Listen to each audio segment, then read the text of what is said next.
Hello, good afternoon.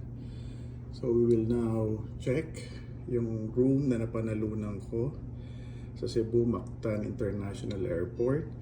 It is room 2001, suite room. So let us check ano bang meron. So this is the room. Ayan. Papasok na tayo. My goodness. Ba't napakalaki pala ito? Napakalaki pala nitong kwartong ito. Oh. Ayan o, may powder room for guests. Wala naman akong guest. Ito ang kanyang dining. Tapos meron din itong social na ano ba to? Nespresso. Oh, ang ganda.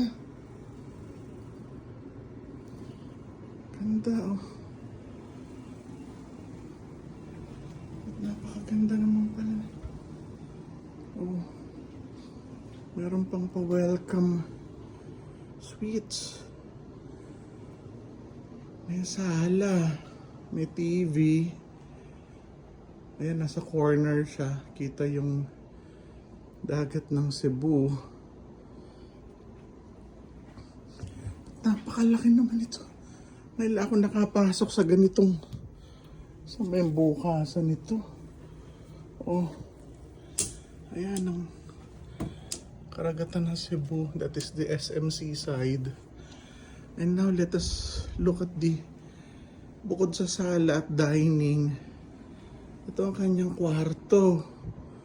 Oh.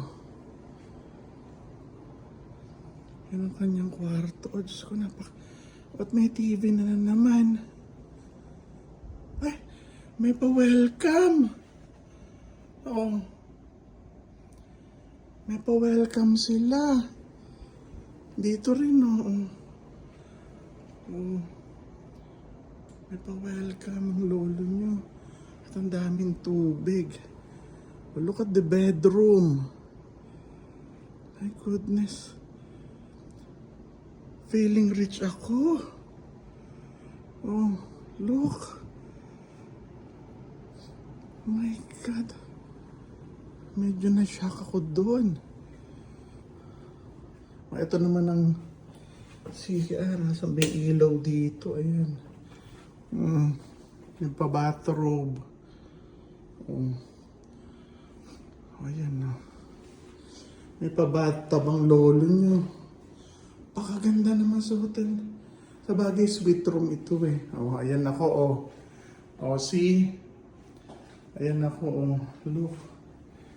Tapos may Japanese toilet pa. May kung ano mga pinipindot. And separate din ng shower room. Oh, ayan no. Parang ganitong kwarto na ang gusto ko. Magkano kaya magpagawa nito? See? Hi! Oh. My goodness. Oh, ayan ako. Hello! Kaso mag-isa lang ako dito. Sama ko sana si nanay, nilalagnat. Oh. Oh. Diba?